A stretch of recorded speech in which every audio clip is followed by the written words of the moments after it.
Hello, beautiful people. Welcome back to the Dean Paz Podcast. We are here today with Imri Ziv. He represented Israel in the 2017 Eurovision Song Contest. He's an incredible actor, voice actor, singer, human being. Welcome to the show. Imri Ziv, how you doing today? Thank you, Dean Paz.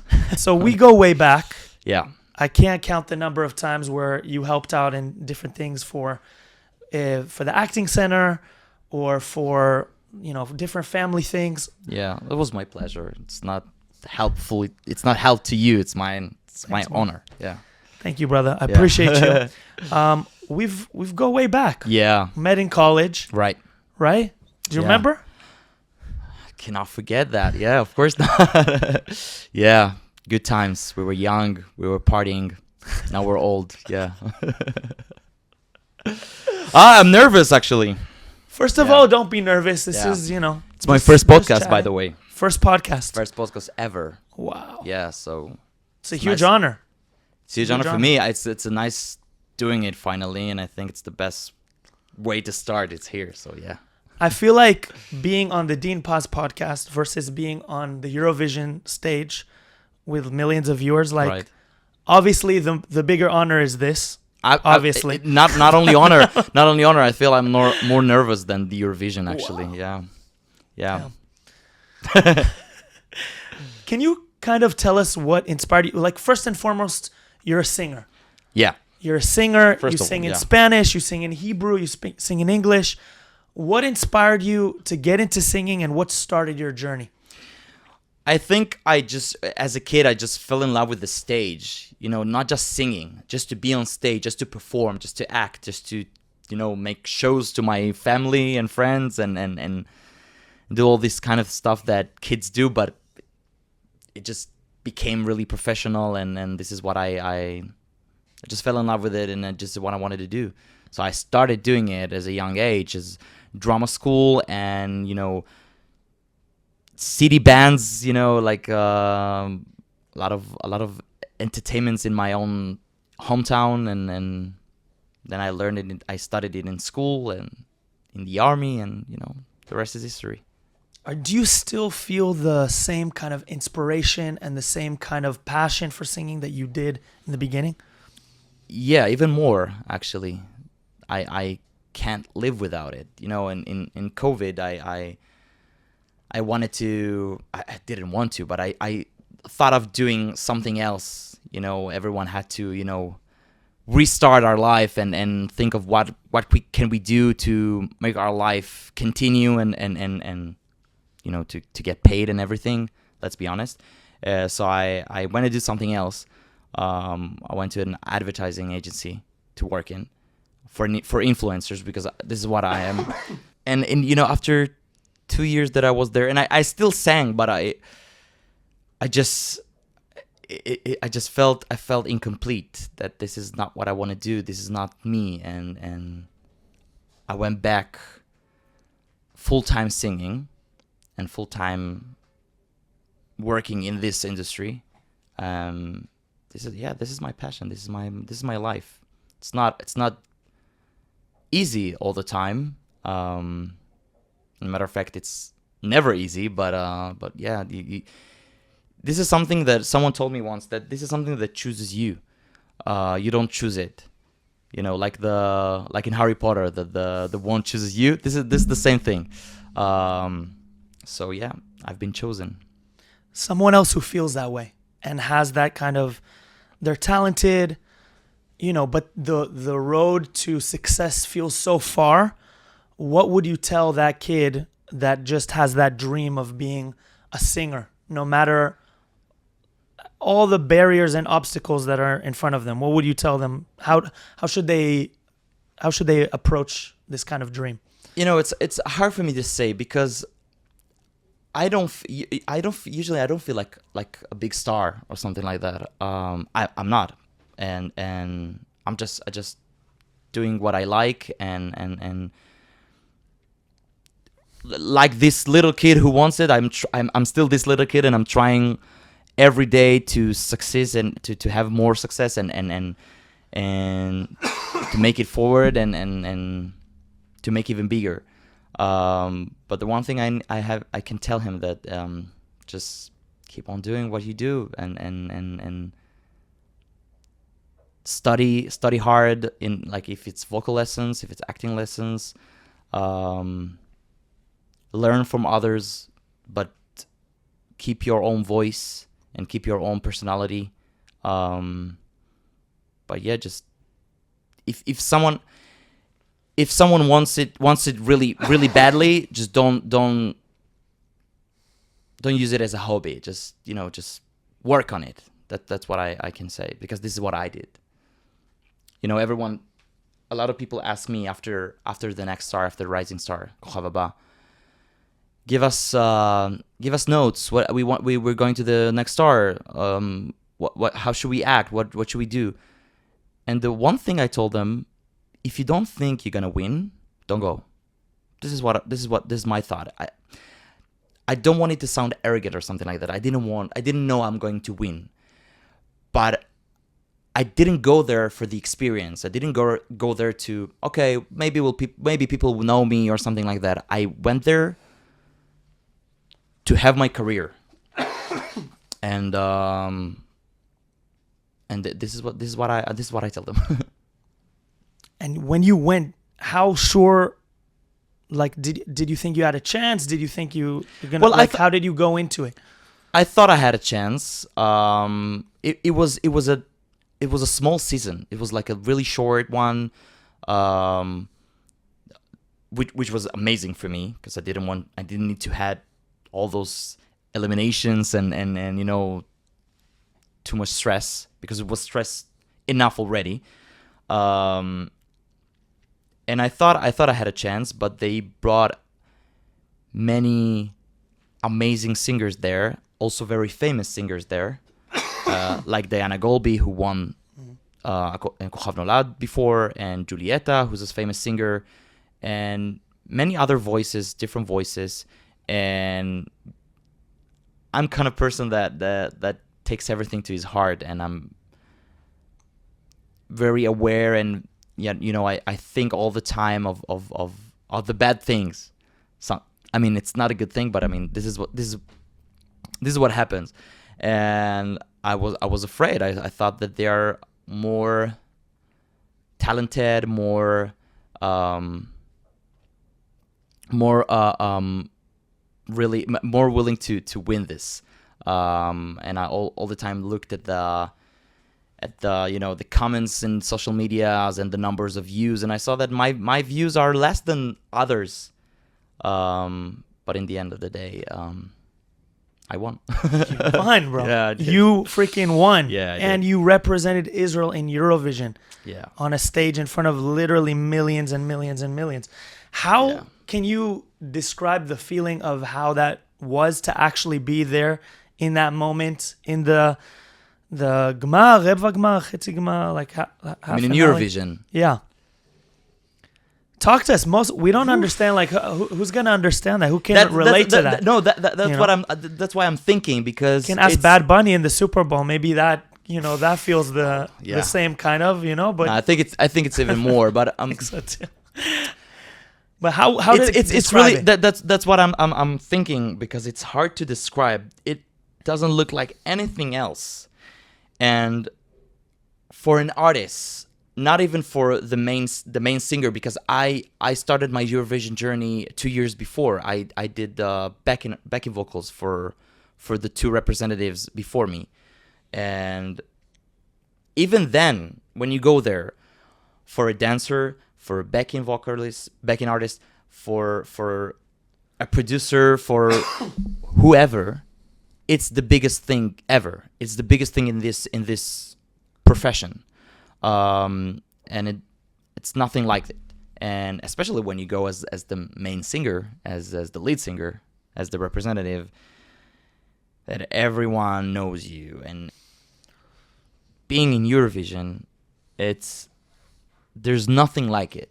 It's the biggest stage for this profession, for a singer, for a dancer, for a producer, for a director, for a backing artist. And when this is basically the first thing that I did after my break. I won this competition. I won the Next Star, and I went straight to the Eurovision. So in one night after I won the reality show, everyone in Europe knows you. Because the Eurovision, it's not only one night or 2 nights. It's a whole process of 4 months. So in the middle, a country chooses their representative. All the fans around the world, around Europe, get to know you and get to follow you and get to connect you. And suddenly you're becoming very famous and very well known and very loved by these people. And when you get there and everyone scream your name and singing your song, this is the best feeling ever. Which was also a disappointment because yeah, I was gonna say, I'm sure that comes with a dark side. It was. What's the dark side of the Eurovision? Well, first of all, it's very stressful. It's not only fun. You are representing a country. You are there for yourself. And I did it for myself as an artist. But yeah, all the country looks at you and you don't want to disappoint. And you don't want to disappoint yourself because you're working really hard, and it's like you're working really hard for 3 months every single day from morning to night. You're living Eurovision. You're waking up Eurovision. You're going to sleep Eurovision. Not doing anything else. I talked to my managers, like let's do other things. So after Eurovision, we're gonna continue my career. I'm very thinking forward and what should I do and how should I make it even bigger. And they told me, no, you are now concentrate in the Eurovision. After, we'll see. And I understand that partly, but never mind. You leave Eurovision you all the time. If it's rehearsals, recording, choosing the songs, press conferences, interviews. Did you have any expectations afterwards, that were maybe they were too hyped up, or you were sold kind of an image that wasn't true exactly? What do you mean? You mean expectation to have a bigger career? Yeah, or was there other things that were promised to you, or were there... Nothing promised to me, but yeah, I had huge expectations. I thought my career will be... this is I thought this is my time. This is now I'm there. I'm gonna work and I'm gonna have songs, and people will come to my shows and listen to my songs, and I will have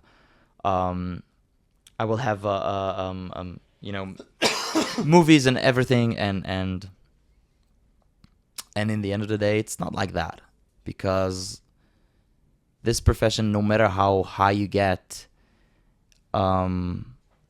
it's not easy. Understatement.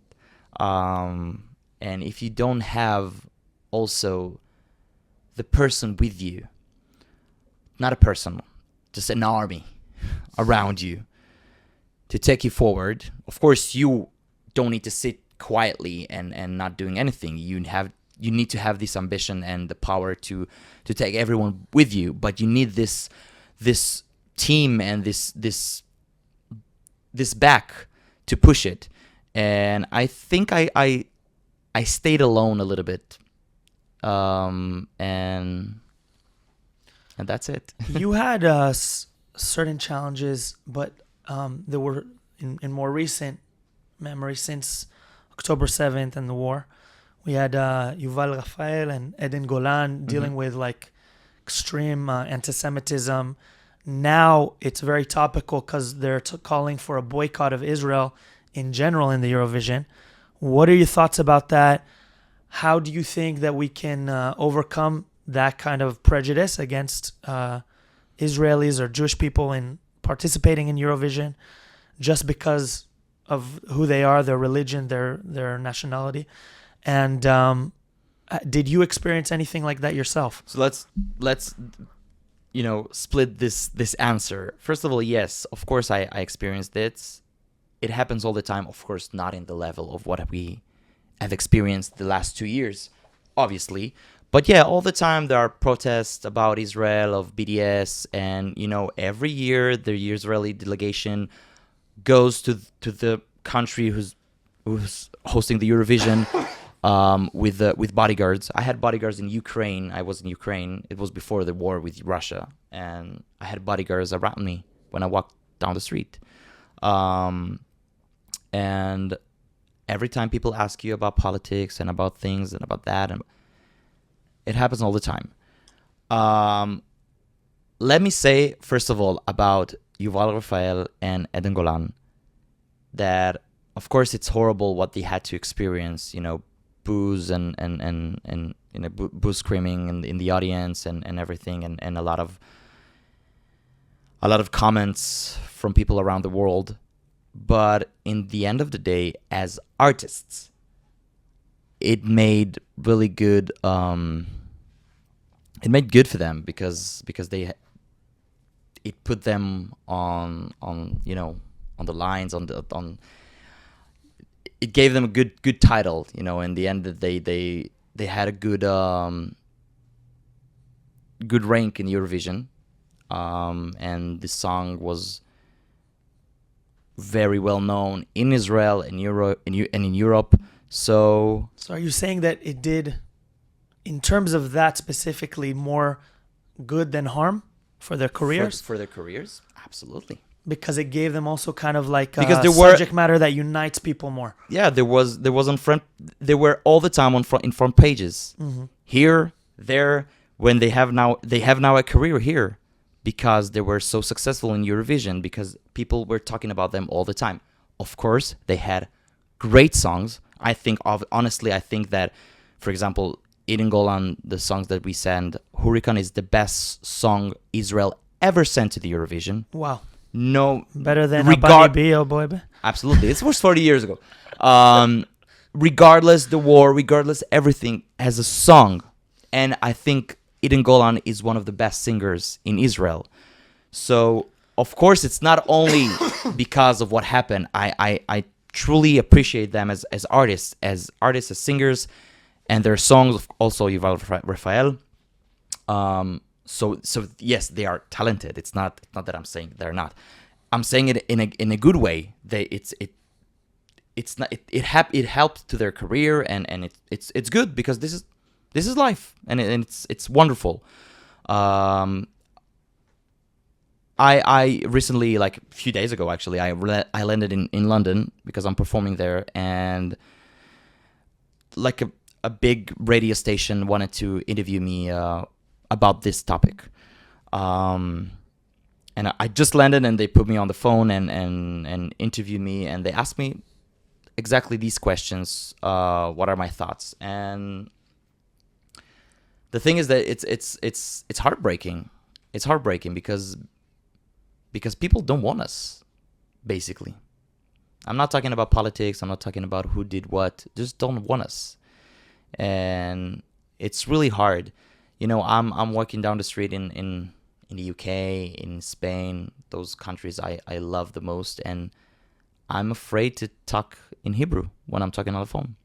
We were talking when I was there, and I told you I'm afraid to talk in Hebrew.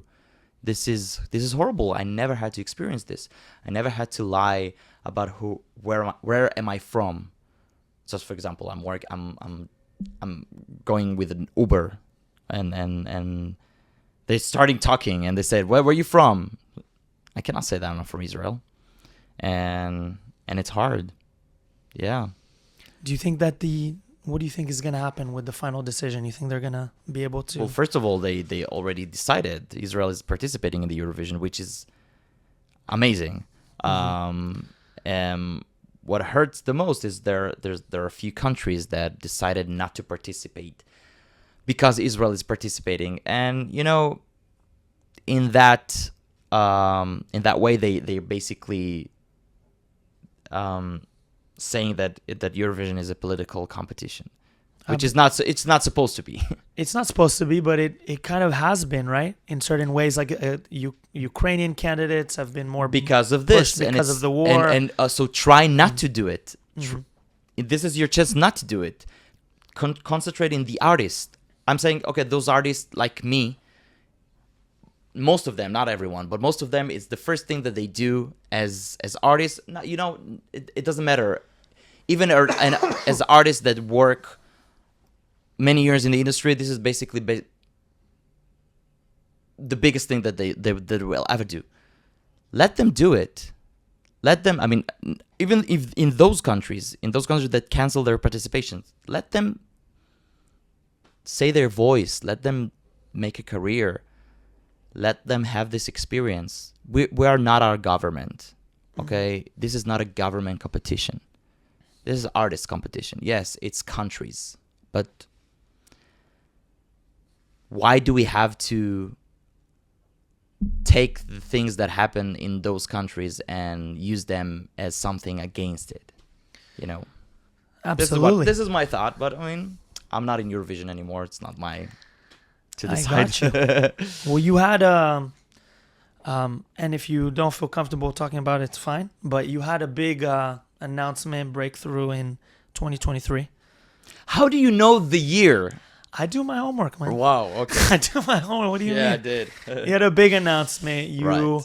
You officially came out. Right. And I wanted to ask how that influenced your life, your career. Did it give you the kind of catharsis, the kind of like the kind of feeling of like relief that you thought that it would? And how has that been like navigating that with? That's hard questions. First of all, let's just say that I didn't do it for my career. Let's be honest. The year that I did it, it was like 6 years or something like that after Eurovision, after my big break. It's not that I did it right after or something like that.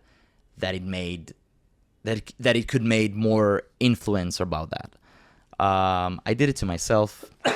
I did it to have a check on it, you know, because this was one of my process as coming out. And before that, I in the last few years before that, I kind of lived my life. I mean, it took time, but I told my family and I started a relationship and I lived my life. I did what I want to do. It's just that I didn't talked about it publicly or in my social medias. And I'm not even now, by the way, because I'm very keeping my life private. I don't think people need to I don't think I need to enter people to my life. This is what I choose, and I just did it, you know, just as a closure. I've asked you this before. Collaborations. What artists are you? Luis Fonsi for sure. Luis Fonsi, number one. Number one. Top three. All right, top three. Luis Fonsi. I think number 1, 2, and 3, but okay. That's Mr. Despacito, by the way, for those of you that don't know. Yeah, he's basically my idol. I'm a huge groupie, like totally. This is embarrassing, but yeah. Well, the other name that comes to my head is Beyonce, which is, I know it's very cliche because it's Beyonce, but this is one of the biggest singer I have ever heard since I was a kid, and it just goes with me all my life. And the third one, I don't know. Wow, this is hard. Let's just get back to it. Bruno but Mars? Yeah, Luis Fonsi. Yeah, but of course, Bruno Mars, and of course, Maluma and Ricky Martin. Of course, everyone. I would love to, but it's just thinking who influenced me. You did some voice work also, voiceover stuff in Trolls, right? You did the Justin Timberlake role? No, I didn't do. Which one did you do? No, it was just The different troll. honestly. I know you did your homework. This is not something. Apparently not that well. No, that's not something interesting because it was before the Eurovision. I didn't do his role. They wrote it on Wikipedia, but I just did the vocals of the songs. That's it. It's nothing important, nothing interesting. I did a few voice acting for a few projects, but not really something big. And by the way, I hate it. You hate voiceover. I hate doing it. I think it's not that. I mean, if I do something big and special, yeah, maybe I would like it. But I did a few small projects and I didn't really like it. It was a bit boring. Musical theater. Let's talk about that a little bit. Yeah. This is the opposite of boring, by the way. That's the opposite of boring. Yeah. You're a big musical theater lover. Yeah. Okay. Oh, which projects? So gay. Okay. Which projects did you do, and which projects would you like to do? Well, lightning round. Boom, boom, boom, boom. What would I like to do? Oh, well, right now I'm doing a musical in the Hebrew Theater with Kobi Aflalo and Moana Aroni and Chena Aroni and a lot of great actors and singers. Which is called Halev Sheli Bachar, My Heart Chose, is with famous songs from Israel, also Kobi Aflalo songs, and we are running all over the country. So yeah, make sure to come and watch it because it's so nice, and it's so funny, and it's so emotional, and it's a nice thing. This Buy is your tickets now. Yeah, you should. So this is one I do. There's another project I'm about to do. I don't know if I can talk about it because it's the first time I didn't talk about it. Don't tease us like this, man. What do you Wow. Is it a Dean Paz Podcast exclusive right now? Honestly, yeah. I that's the first time I'm talking about it. So I got the lead part in a musical in France, in Paris, and I'm gonna be there for a few weeks in winter, and I'm gonna act there in one of the biggest theater in Paris, and it's very exciting. Wow. And it's all in French. It's all in French, which is so hard. I know a bit French, but I started working on it, and I'm gonna have a lot of work. Yeah. I wanted just to ask a little bit about, like, you do weddings, bar mitzvahs, brits. Yeah, this is basically funerals also. No, we know if you need, yeah, I'm there. But yeah, basically this is what my main job right now. I'm traveling all over the world, and I'm singing when a couple is inviting me to sing in their wedding, in their ceremony, in their chuppah, which is very exciting. Before Eurovision, I did a few. This was my main job. I did events, and then I stopped when I got into the show and the Eurovision. I started my own career, and I think in COVID, like a little bit before COVID, I thought of doing it again because I like it, and I just want to sing and I can travel the world, and I can see the world, and I can and I get to make people happy, and it's really fun for me. Sometimes it feels like, maybe it's not the thing that I wanted to do, but then I'm going on stage and I'm just happy. So well, you did an awesome job. I know you did my grandfather's event. Yeah, for the book that's behind you. It was super exciting. Shout out Ma'agalim in stores now. Stematsky. Yeah. English version coming soon. Really? Yeah. Great. Basically, no, you knocked it out of the park. It was amazing. Wow. Yeah, I had a great experience. It was very, very moving to do this event. Yeah.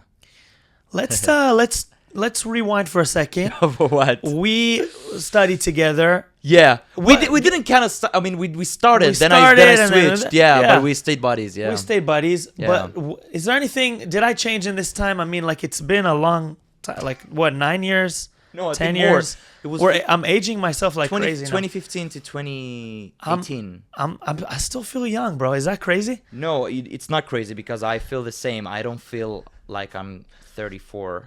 I feel like I'm 23. This is such I'm 31, by the way. I'm not 34. Oh shit. 32 in January. So yeah, this is such an old thing to say. Yeah, but I think yeah, you are more serious guy today than you were. I don't Yeah. know. Yeah, you I were don't you know. were a big. I don't know if you my were a mom big- would agree. Yeah, you were a big party Me? man. Yeah. I was Yeah. Yeletov. I had a party in my house and you were. Can I say that you were wasted? Damn. Yeah, but I Yeah. don't know if you do it now. Maybe you do. No. Yeah, I can't anymore, bro. yeah. But I'm you in, need. You I'm don't. in bed by 10. First of all, that's a good thing. But you know what you need? You need a good Israeli girl. That's what Amen. Yeah. Amen. Not only Jewish, Israeli. I think this is what you need. Why? What's the difference? No, I mean you started dating a few. You were dating a lot, right? I don't know what you're but talking about. only like all- not Israeli, I don't like have Jewish, not Israeli, right? I think this is what you need. Yeah. What's the difference in a good Israeli woman?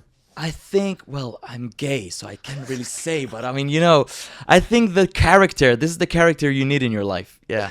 I feel like being like having a wingman like you would be game changer. Oh my God, yeah. Game changer. We have to go out and yeah, absolutely. Yeah. So But I'm very shy, so I don't know if I will be able to help you, but we can try. honestly, bro, it's good that you're playing for the other team because I don't know if I'll be able to compete with No, you. what the fuck are you talking about? No. Yeah, playing the other team. Oh my God. You know what? This is the thing. It's even if I came out already and that I'm very satisfied with my life and complete with it. It's still a progress to hear it, and to say it. I think a lot of people can relate it to. Even if you came out and even if you live the life that you want to and you're very satisfied about it, it's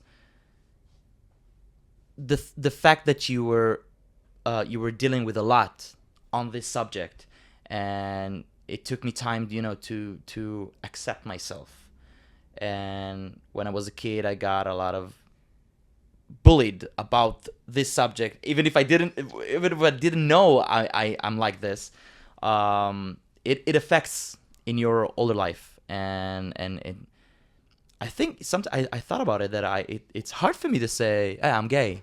It's still hard. I say it, but it is still hard.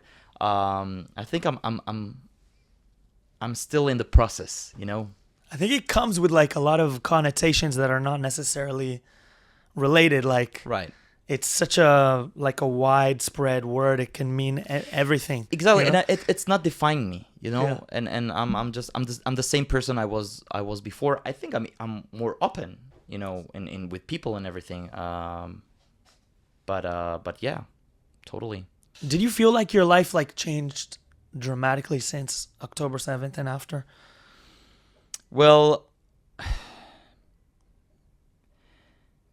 it brings me back to the real thing that actually changed my life, which is when my mom left me. I think October 7th changed my life in a way that I told before, that I said before, that I cannot go in the street abroad and talk in Hebrew or be free Israeli, outside of my country. And everything was very devastating. I remember after October 7th, in the first few days, I live in Hod Hasharon, which is far away from Gaza and all the places around it. But we are close to a lot of Like the territories. a lot of the territories like Yeah. Halkilia and stuff. And I remember we were sitting in our living room watching the news because obviously this is what we wanted to watch and nothing else was on it. And I live in I don't live in a building. I live in a private house, and we were looking at the wind and not like to the backyard, and it was completely dark because it was night. And we were completely afraid that someone is about to come and try to do what they did in October 7th. This was our thought. And the fact that we had to think that and to afraid of it, it's unbearable. It's like being in the Holocaust and afraid that the Nazis will come and knock to your door. So yeah. Yes, but I'm glad that it's over, partly over. Let's just be honest, and that the hostages are here. Yeah, I think it changed like a fundamental understanding for me about like how we're viewed in the world. That was kind of underneath the surface, but now it's very much like this is the obvious. most painful thing. Yeah, that the world doesn't understand the real facts, and they think that we are the bad guys, and we are not the bad guys. We are the good guys in this story.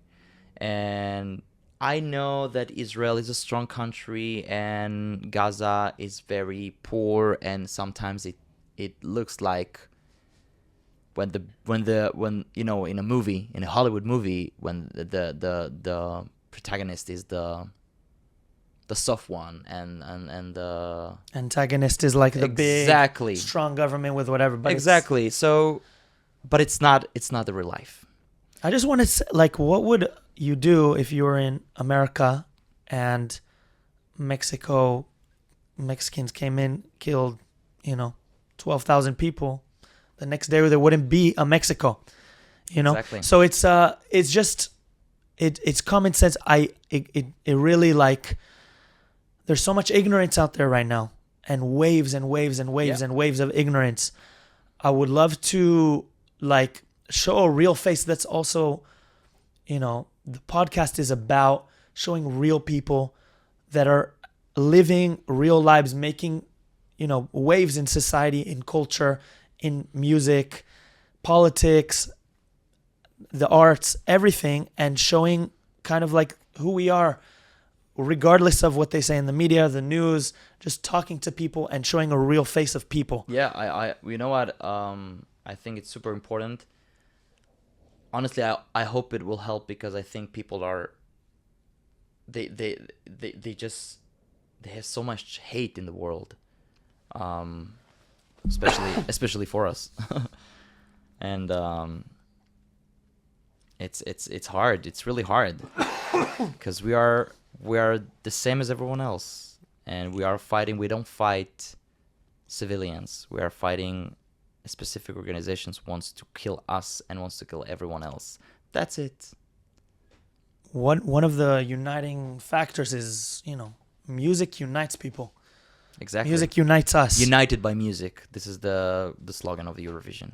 So what you do, and you touch a lot of people. Also, you sing in Spanish and you sing in different languages, and you have a fan base especially in Europe, right? Which started probably in the Eurovision, but you've used it to kind of be able to perform in Italy or in Spain or in UK or in France, and it's something that it's an international language. I once had a press conference after I qualified to the final, and every artist they pass every artist that qualified in this day, and the journalist asked them questions. Someone asked me something about that. I don't know what. I don't remember. And I said, you know what? This is not what I came for.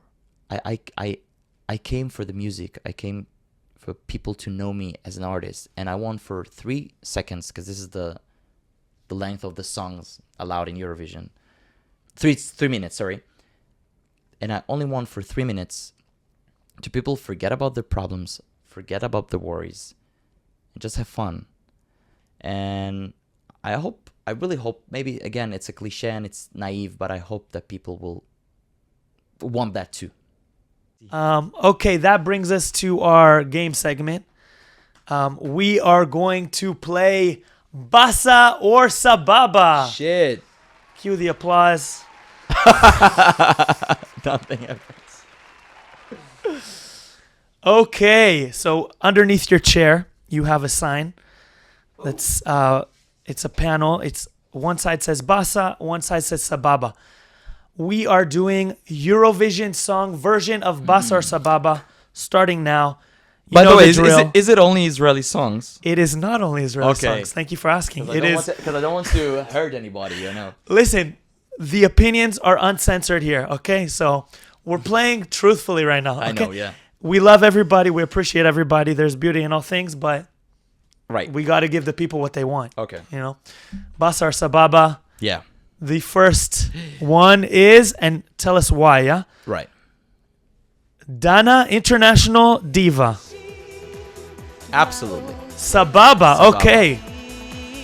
First of all, it's a great song. Dana is a real activist, and she made something that no one ever did. She was the first trans in Eurovision, and you know what? It's not even matter. This song is brilliant. This is my thought. So Sababa. Okay, next we have ABBA Waterloo. Shit, I think I'm gonna say everything Sababa, but yeah, Waterloo. Oh come on, Waterloo. ABBA is one of the best bands ever, and I love this song. I would like to perform it one day. Yeah, Sababa. Okay. Neta with Toy. Basa Sababa, because this is the song. This is their song. So Basa, yeah. So no, but yeah, Sababa. Sababa, totally Sababa. I think she deserves to win. I think this song is one of a kind, really. Okay, Kobe Marimi with Home. Now you got me. I love Kobe. I think he's an amazing singer. I think the song should be better. I think it's a nice song, but I think it could be better, and it's not about his place in Eurovision, by the way. Sorry. Okay, Izhar Cohen and the Alphabeta with Abani B or Boy B. This is hard because it's Sababa. It's an amazing song, but you know it's a song from like 40 years ago. It's not that I'm gonna listen to it at home or something like that. You know what I mean? So back then it was the best, absolutely. So maybe like this. Okay, Noah Kirel with Unicorn. No other word. Sababa. All the way Sababa. All the way Sababa. Yeah. Come on. I think this next one you participated? Nadav Gwedge, Golden Boy. Absolutely. You were in the background. I You were was backing dancing. artist. Yeah, it's not because of this. I think it's a brilliant song. Again, Israel is every year brings something else to the table. This is what I like. That every year something else, it's something different, and this is one of the examples, because it was after 5 years that we didn't qualify, and this was the first year we brought something that it's totally in English. You know, we did only Hebrew or both Hebrew and English, and this was the first year we did only English. The first year we did pyrotechnic. The first thing we did something else. So yeah, and it you know got the 9th place. So yeah, Sababa. I still hear that one in every wedding that I go to. Absolutely. Okay. Celine Dion. Okay, I think based on that, Come on. Ne Celine partes pas de Celine moi. Dion is the best singer in the world. So It's automatic Sababa. Automatic No doubt. Sababa, yeah. No doubt. oh my god. Maneskin, Ziti Ebony. Diaboni. It's a nice song. but it's not that it's not a song that I would listen to it at home, but it's a good song. So I'll say Bassa. I just I don't want to say about everything Sababa. That's what but it's a good song. Okay. The next one is kind of infamous. Bambi Thug, Doomsday Blue. I have no idea what it is. No idea. I think it's the one that was anti-Semitic to Yuval Rafael in the hallway. She didn't want to stay in the hotel with her. Something like that. The same year. Yeah. No idea. I didn't listen to the other song, so Okay. yeah. I guess that tells you what you need to know. So yeah, Bassa. And then we have Laureen with Tattoo. Yeah. Explain. Oh my God, this woman is unbelievable. She just won with Euphoria like 11 or 10 years before, and which was already an incredible song. And then she came back and like One-upped herself. one up to so like She leveled it up. Yeah, she just took her performance to another level and won. The only woman that won twice in Eurovision. So yeah, you have to give it to her. Okay. Duncan Lawrence with Arcade. Also Sababa, you need to give me some. You need to give me other things. What's this? Because you gave me only good songs. I'm getting a surprise entry. I Feel Alive by Imri Ziv. Always Sababa. Oh. Come on, I'm gonna. Come on. You know what? First First of all, Sababa, I love first Arcade. Duncan is amazing. But yeah, I Feel Alive. This is my baby. I cannot not love my baby. Yeah. And you know what? My thought is, don't be embarrassed or not complete with what you do. Just be complete with what you do, and this is what I did, and I'm totally behind it, and I love this song. I think in this year of Eurovision, we had better songs, and maybe in another year it could have a better rank. But yeah, I love this song, and I'm still performing with it. There we go. Yeah. There we go. Put it aside. Okay, to wrap us up. Already? Already, I know. And I wrap up the interviews every time with this question. Yeah. What's the best piece of advice that you've ever received, and why?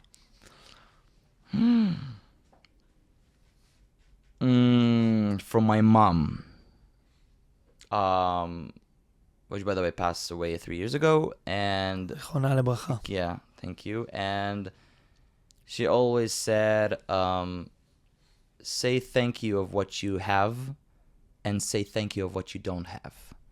So that means that say thank you that you don't have disease or bad economy or something bad, basically. And just be glad of what you do have. And I think it's a very nice way of life. And I think I need to tattoo it in some point. Yeah. Next podcast you could put it. Yeah. Your neck No, or something. here's something. I don't know. I don't have any. I think I really want to do it. I'm afraid I'm gonna regret it. So I'm still not doing it. Don't get tattoos, kids. No, do what you want. Do whatever Enjoy you your want. life. Yeah. Enjoy your life, guys. Yeah. Thank you very much, Imri. Thank you. That's a wrap, guys. Thank you.